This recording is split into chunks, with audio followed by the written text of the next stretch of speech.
जय हिंद, नमस्कार। मैं मोहन पाठक और आज हम जानेंगे प्रधानमंत्री की जो सीरीज हमारे द्वारा चलाई जा रही है। इसमें हम आज जानेंगे लाल बहादुर शास्त्री जो हमारे देश के दूसरे प्रधानमंत्री हैं, इनके बारे में जानने की कोशिश करेंगे।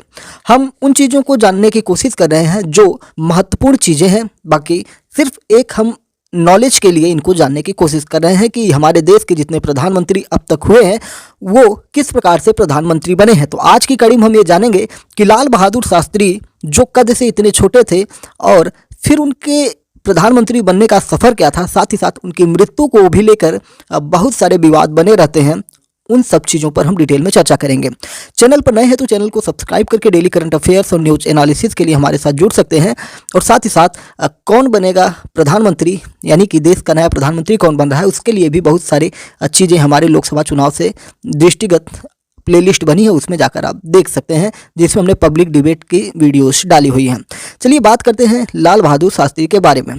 हमारी प्लेलिस्ट जो है प्रधानमंत्री, भारत के प्रधानमंत्री, प्राइम मिनिस्टर ऑफ इंडिया, उसमें जाकर सभी प्रधानमंत्रियों के बारे में आप जान सकते हैं। बात करते हैं 1965 का वो दौर जब नेहरू जी का निधन हो चुका था। देश के प्रथम प्रधानमंत्री नेहरू जी का निधन हो चुका था और देश में एक ऐसे व्यक्ति जिनका कद छोटा था और लाल बहादुर शास्त्री जिनका नाम था, उन्हें नए प्रधानमंत्री बनाने के लिए लोग तत्पर थे और उन्हें नए प्रधानमंत्री बना दिया गया था। उसी दौरान पाकिस्तान के राष्ट्रपति जनरल अयूब खान को लगा कि भारत से कश्मीर छीनने का ये बहुत अच्छा मौका है। वो शायद लाल बहादुर शास्त्री के कद पर जा रहे थे कि एक छोटा सा आदमी कैसे इस देश को संभाल रहा है, आइए चलिए पाकिस्तान के द्वारा कश्मीर को वापस ले लिया जाए। लेकिन ये गलतफहमी पाकिस्तान को बाद में समझ में आई। पाकिस्तान ने ऑपरेशन जिब्राल्टर लॉन्च किया और जम्मू कश्मीर में अपनी सेना घुसा दी। भारत ने भी पलटवार किया। एक महीने बाद 23 सितंबर 1965 को युद्ध रुका तो भारतीय सेना लाहौर तक पहुंच चुकी थी और पाकिस्तान के प्रधानमंत्री के होश उड़ चुके थे कि कहीं ना कहीं हमसे बहुत बड़ी गलती हो चुकी है। इसके बाद प्रधानमंत्री शास्त्री जी ने दिल्ली के रामलीला मैदान में एक रैली की। उन्होंने देश को संबोधित करते हुए कहा, पाकिस्तान के राष्ट्रपति जनरल अयूब खान कह रहे थे कि वे टहलते हुए दिल्ली पहुंच जाएंगे। जब ये इरादा हो तो हम भी थोड़ा टहलते हुए लाहौर चले गए। मैं समझता हूं इसने हमने कोई गलत बात नहीं की है, यानी कि किसी भी प्रकार की गलती हमने नहीं की है, हमने सिर्फ ईंट का जवाब पत्थर से दिया है। नेहरू के निधन के बाद सवाल उठ रहे थे कि भारत का कमान कौन संभालेगा, कौन थामेगा भारत की मशाल। नेहरू के जो द्वारा चलाया जा रहा था भारत के विकास कार्यों को कौन संभालेगा। 27 मई 1964 को प्रधानमंत्री जवाहरलाल नेहरू का निधन हो गया। देश के सामने सबसे बड़ा सवाल यही था कि नेहरू के बाद कौन तो कौन। अमेरिका के एक पत्रकार हैं और लेखक हैं वेल्स हैगन। इन्होंने एक किताब लिखी है जिसमें लिखा है आफ्टर नेहरू हूँ। ठीक है, आफ्टर नेहरू हूँ में लिखते हैं कि उस समय पीएम पद की रेस में सबसे आगे मोरारजी देसाई थे। मोरारजी देसाई का नाम सब लोग सुझा रहे थे। इसके अलावा वीके कृष्ण मेनन, लाल बहादुर शास्त्री, वाईबी चौहान और इंदिरा गांधी, जयप्रकाश नारायण, एसके पाटिल और ब्रजमोहन कौल के नाम भी चल रहे थे। प्रधानमंत्री कैसे चुना जाए, कांग्रेस में इसका कोई पारंपरिक तरीका नहीं था। उस वक्त में कांग्रेस अध्यक्ष के कामराज भारत के अगले प्रधानमंत्री चुनने की स्क्रिप्ट लिख रहे थे कि किसे बनाया जाए भारत का प्रधानमंत्री। लाल बहादुर शास्त्री के साथ लंबे समय तक काम कर चुके सीपी श्रीवास्तव अपनी किताब Lal Bahadur Shastri a life of truth in politics में लिखते हैं कि कांग्रेस का वामपंथी धड़ा चाहता था कि नए प्रधानमंत्री के चुनाव को थोड़े दिनों के लिए टाल देना चाहिए, क्योंकि नेहरू के निधन से लोग दुखी हैं। वे कार्यवाहक प्रधानमंत्री गुलजारी लाल नंदा को ही पीएम बने रहने देना चाहते थे। इस सुझाव को कांग्रेस अध्यक्ष कामराज ने खारिज कर दिया। उन्होंने पार्टी के वरिष्ठ नेताओं के साथ बैठकें शुरू कर दी। नेहरू के निधन के अगले ही दिन यानी 28 मई 1964 को कामराज ने वरिष्ठ नेताओं और राज्य के मुख्यमंत्रियों से चर्चा की। इसी दिन 18 ओबीसी और एससी सांसदों ने पीएम पद के लिए जगजीवन राम का नाम आगे कर दिया, लेकिन ज़्यादा समर्थन नहीं मिलने के कारण एक ही दिन में ये प्रस्ताव गिर जाता है। फिर उसके बाद जब पत्रकारों ने मोरारजी देसाई से पूछा कि क्या आप प्रधानमंत्री बनने जा रहे हैं, तो उन्होंने कहा कि अगर जनता की मर्जी है तो मैं इसके लिए चुनाव भी लड़ने को तैयार हूं। हालांकि सर्वसम्मति से पार्टी में राय बनाने का प्रयास जारी है। जब यही बात कांग्रेस से पूछी गई तो उन्होंने कहा, आप कल तक का इंतजार कीजिए, कांग्रेस वर्किंग कमेटी ही इसका फैसला करेगी। देर शाम कामराज ने मोरारजी से फोन पर लंबी बात की। इससे मोरारजी को लगने लगा कि वही अगले प्रधानमंत्री बनने वाले हैं। सीपी श्रीवास्तव ने Lal Bahadur Shastri a life of truth in politics में लिखा कि 30 मई 1964 को कांग्रेस वर्किंग कमेटी की बैठक से पहले ही प्रधानमंत्री का नाम तय हो गया था। जब इंदिरा गांधी और लाल बहादुर शास्त्री की मुलाकात हुई तो भापने के लिए शास्त्री ने इंदिरा से कहा कि आप क्यों नहीं लड़ते। इंदिरा ने कहा कि मैं अभी पिता की मौत के सदमे हूं और इस वक्त प्रधानमंत्री का पद चुनाव लड़ने के बारे में मैं सोच भी नहीं सकती। अब आप मुल्क संभालिए। बातों ही बातों में ये बातें निकलती हैं और फिर घटनाक्रम ही बदल जाता है। 1 जून 1964 को हुई बैठक में ये तय हुआ कि कांग्रेस अध्यक्ष कामराज जो फैसला लेंगे उसे सब मानेंगे। 2 जून को कार्यकारी पीएम गुलजारीलाल नंदा ने प्रधानमंत्री पद के लिए शास्त्री का नाम प्रस्तावित किया। अब मोरारजी देसाई के सामने सहमति जताने के अलावा कोई विकल्प ही नहीं था। इस तरह शास्त्री जी निर्विरोध तरीके से प्रधानमंत्री चुने गए, यानी कि इनके विरोध में कोई खड़ा ही नहीं हो पाया।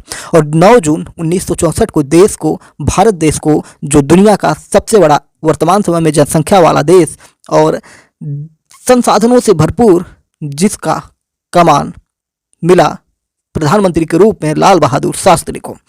अब हम जानते हैं आगे की कहानी। लाल बहादुर शास्त्री के जो छोटे बेटे सुनील शास्त्री हैं, उन्होंने प्रधानमंत्री बनने के बाद या प्रधानमंत्री बनने के सफ़र में जो कहानियां सुनाई वो भी आपको रोचक लगेंगी और यही प्रामाणिकता आपको मिलेगी कि उनके बेटे ने ही ये कहानी आपको बताई है। कहानी इस तरह से शुरू होती है। हम 3 भाइयों अनिल, सुनील और अशोक की जिद पर बाबूजी ने फिएट गाड़ी खरीद ली। एक बार हमें कहीं बाहर जाना था। मैंने सुझाव दिया क्यों न बाबूजी की सरकारी गाड़ी सेवरले इम्पाला ले चलते हैं। मैंने बाबूजी के सेक्रेटरी जगन्नाथ सहाय को फ़ोन किया और कहा कि क्या आप सेवरले इम्पाला भिजवा सकते हैं। थोड़ी देर में गाड़ी हमारे सामने थी। हमने ड्राइवर से चाबी लेकर उसे जाने को कहा। इसके बाद हम तीनों बाहर गए। रात करीब 11 बजे घर लौटे और चुपचाप सो गए। तड़के किसी ने दरवाज़ा खटखटाया। मुझे लगा पीएम हाउस का कोई नौकर होगा। मैंने तेज आवाज़ में कहा कल रात को देर से सोए हैं, चाय 8 बजे के बाद लाना। थोड़ी बाद दरवाजे पर फिर दस्तक हुई। मैंने दरवाज़ा खोला तो देखा बाबूजी सामने खड़े थे, यानी कि प्रधानमंत्री जी सामने खड़े थे। बाबूजी ने मेरी बात सुनी, फिर गाड़ी के ड्राइवर रामदेव को बुलाया। रामदेव आए तो बाबूजी ने कहा कि सरकारी गाड़ी है, कोई लॉग बुक वगैरह रखते हैं या नहीं। रामदेव ने कहा हाँ साहब रखते हैं। तब ये बताइए कि कल रात को सुनील ने कितने किलोमीटर गाड़ी चलाई। रामदेव ने कहा साहब 14 किलोमीटर। तब रामदेव से कहा कि लॉग बुक में लिख दो कि 14 किलोमीटर निजी उपयोग की गई है। फिर उन्होंने अम्मा से कहा कि 14 किलोमीटर का जितना भी पैसा बनता है उसका पैसा निजी अकाउंट से दे दीजिए। ये सुनकर मैं सर में से पानी पानी हो गया। उन्होंने मुझसे एक लाइन नहीं कही, लेकिन अगले आचरण हमें सबक सिखाया। इसके बाद मैं अपने कमरे में आकर घंटों रोया था। 1965 की लड़ाई में जब पाकिस्तान हारने लगा तो उसने अमेरिका की शरण में जाने की कोशिश की और अमेरिका के शरण में चला गया। भारत उस समय गेहूं उत्पादन में आत्मनिर्भर नहीं था। अकाल के कारण हमें अमेरिका से अनाज आयात करना पड़ रहा था। अमेरिका के राष्ट्रपति लिंडन बी जॉनसन ने शास्त्री को गेहूं की सप्लाई बंद करने की धमकी दे दी। लाल बहादुर शास्त्री के बड़े बेटे अनिल शास्त्री बताते हैं शास्त्री जी को यह धमकी बहुत बुरी लगी। उन्होंने चीज़ें कैलकुलेट की और इस नतीजे पर पहुंचे कि देश के लोग सप्ताह में एक वक्त भोजन न करें तो खाद्यान्न की समस्या में सुधार हो जाएगा। ये फैसला लेने से पहले उन्होंने अम्मा यानी ललिता शास्त्री को फ़ोन लगाया। उन्होंने पूछा कि अगर आज शाम हमारे घर में खाना नहीं बने तो दिक्कत होगी।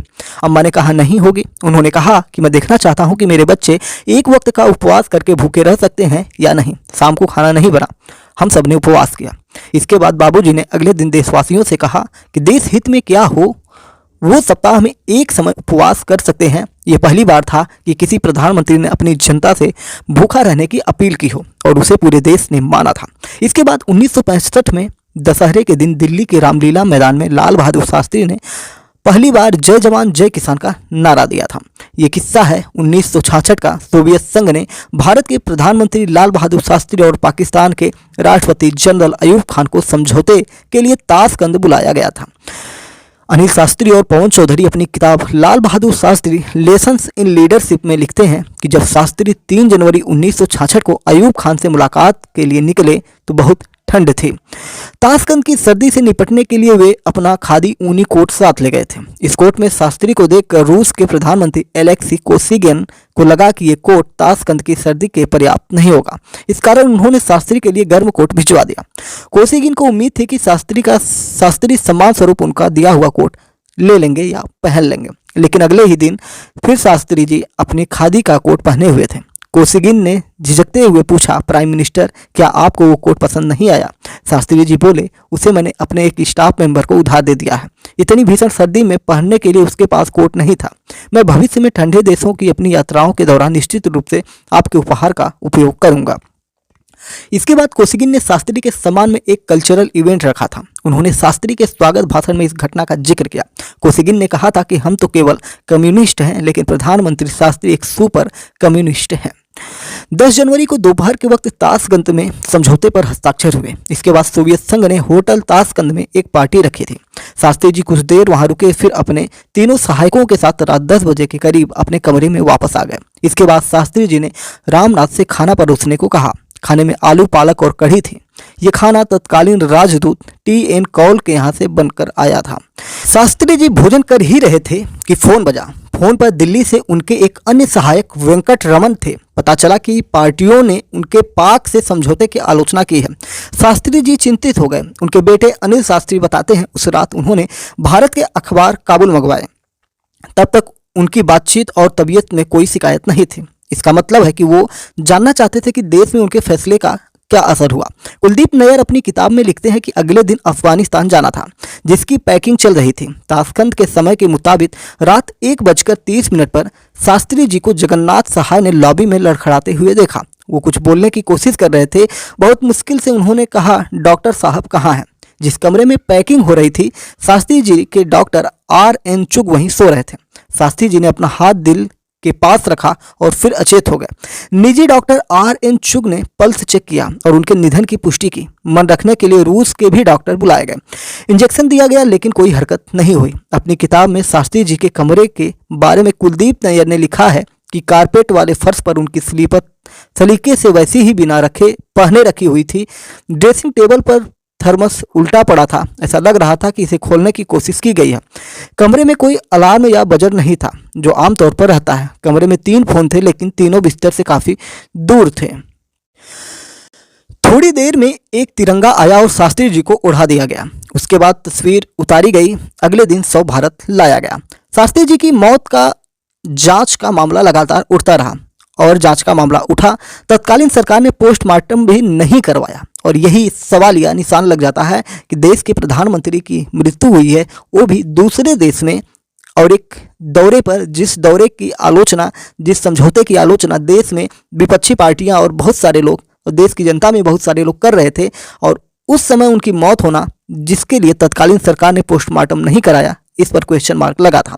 1977 में जनता पार्टी की सरकार आई। जांच के लिए कमेटी बनी, राजनारायण कमेटी। सबसे पहले उनके निजी डॉक्टर R.N. चुग को पूछताछ के लिए बुलाया जाना था, लेकिन उनकी कार की एक ट्रक से टक्कर हो गई और इसके बाद सवाल और गहरा हो गया कि ऐसे कैसे हो सकता है। इस दुर्घटना में डॉक्टर चुग की मृत्यु हो गई और उनकी बेटी जीवन भर के लिए विकलांग हो गई। यही उनके सहायक रामनाथ के साथ हुआ। सड़क हादसे में उनकी बुरी तरह चोट लगने से उनकी याददाश्त चली गई। इस कमेटी की रिपोर्ट का हाल भी ढाक के 3 पात होकर रह गया और रिपोर्ट आज तक पेश नहीं की जा सकी। इस प्रकार से हमने लाल बहादुर शास्त्री के बारे में, उनके जीवन के बारे में जानने की कोशिश की, और वो विवाद जिसमें लाल बहादुर शास्त्री की मृत्यु को लेकर सवाल उठते रहे हैं, जिसका पता आज तक नहीं चल सका और हमें भी नहीं पता चल सका कि हम आपको बता सकें। तो अगले प्रधानमंत्री कौन होंगे, उनके बारे में जानने के लिए आपको कल का इंतजार करना पड़ेगा और कल हम आपको बताएंगे देश के तीसरे प्राइम मिनिस्टर की कहानी, कि कैसे उन्होंने प्राइम मिनिस्टर के पद को संभाला और उनकी स्टोरी क्या है। उम्मीद है कि आपको ये सीरीज पसंद आ रही होगी। चैनल पर नए हैं तो चैनल को सब्सक्राइब करके डेली करंट अफेयर्स और न्यूज एनालिसिस के लिए हमारे साथ जुड़ जाइए। और प्रधानमंत्री के जो सीरीज हैं उसकी प्लेलिस्ट बनी है, उस प्लेलिस्ट में जाकर आप पूरी कहानी को सुन सकते हैं और चित्रों के माध्यम से उसे जीवंत स्वरूप में देख सकते हैं कि उस समय क्या हुआ होगा। अपने आंखों से, अपने कल्पना शक्ति से समझ सकते हैं। अपने विचारों को भी कमेंट बॉक्स में बताइएगा। जय हिंद, नमस्कार, भारत माता की जय।